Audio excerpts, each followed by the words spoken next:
Darnell, we're at the tail end of a 5-game homestand, and this wasn't going to be one of the highlights. And in fact, though, I went on a blog today and said the Celtics, 4 road games, 6 days. They had a game in San Antonio last night, a game that went to the buzzer. This is a perfect time to catch them. The Thunder was going to win 94-90. I was a little bit off. What were your impressions? Why it never was a game. The Celtics put on a clinic and just beat them pretty much from the opening tip. Well, we stood here together after the Philadelphia win, and I told you this team has a lot of firepower. Rajon Rondo, Paul Pierce, Ray Allen, Kendrick Perkins, Kevin Garnett. They didn't even need all of those guys tonight. Really, when this game sort of was not decided, it was Kevin Garnett and Paul Pierce doing all the damage. So Ray Allen didn't have a good game. Rajon Rondo sort of came on strong late, but for the most part, it was Paul Pierce and Kevin Garnett. And you know, when you have that many weapons, you don't need everyone to step up. You just need a few guys, and the Thunder couldn't stop their main 2 guys. And even their defense was very good. I put in a note for tomorrow's paper you can read on newsok.com. When Kevin Durant leaves the game midway through the fourth quarter, he has 36 points. The rest of the team has 38.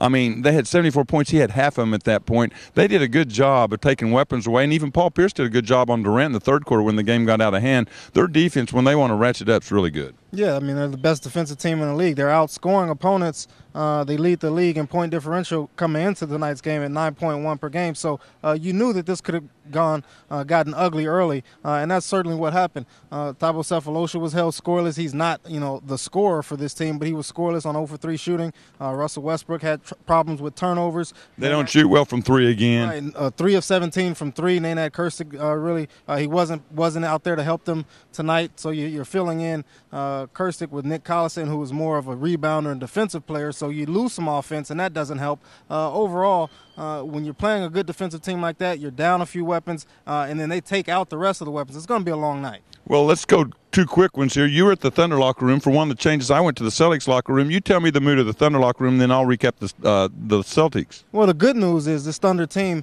is not. They weren't hanging their heads. I mean, they're looking forward to coming back Sunday and having a better practice, and then getting better in Monday night's game against Golden State. And that's sort of the theme that we've seen with this Thunder team.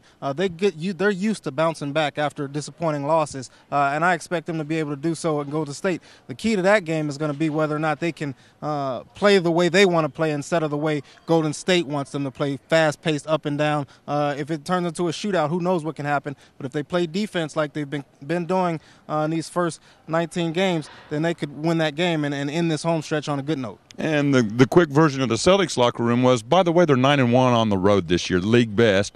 They're on a 7-game winning streak. Obviously, they're playing some of their best basketball the last week. They're encouraged. But then, of course, we asked them Thunder questions, and one of them was, you guys seem to out-tough them, seem to out-jaw them, seem to out all this, and every one of them, from Doc Rivers to Rajon Rondo. By the way, Kevin Garnett, I think, still in the shower. But there's a few other guys. All they did was brag on this team. Doc Rivers said Durant will lead the league in scoring soon. He will lead this team to the playoffs soon. They had nothing but praise for the Thunder before and after the game, which I think is a sign, despite the clunker tonight, despite Boston really taking them to the woodshed, so to speak, that a lot of people have been impressed watching them on film. We'll wrap it up that they have 1 game left on this homestand. We said 4-1 would be a terrific homestand. 3-2 would be a pretty good homestand. Well, now they got to win the last one, like you said, to get to 3-2 Monday night against Golden State. They love to have a track meet. Do you think that the Thunder can keep them from having a track meet Monday night? Well, I think it's going to be tough. They've got to get settled down early. Russell Westbrook's got to take charge of the offense and make sure that they get quality shots and don't just get shots in the first 5, 6, 7 seconds of the shot clock. If they do that and play defense, I think they can. They're more than capable of keeping it at their pace. But the thing is, if they even lose that game, Mike, I think 10-10 is a great start for this team after 20 games. I mean, I don't think many people expected them to be 10-10 after 20 games. So even if they lose, I think it's still a good 20-game stretch to start the season. Well, since I picked them to win today and they lost, I'll pick them to win again Monday. Golden State's not quite as good, so I think I'll go out on a limb on that one. That'll wrap it up. And by the way, John Rohde's writing in Saturday's paper off this game that a good thing that the Celtics retired or really would have gotten bad tonight. So be sure to go to newsok.com and read his column and more on this game and future items on newsok.com.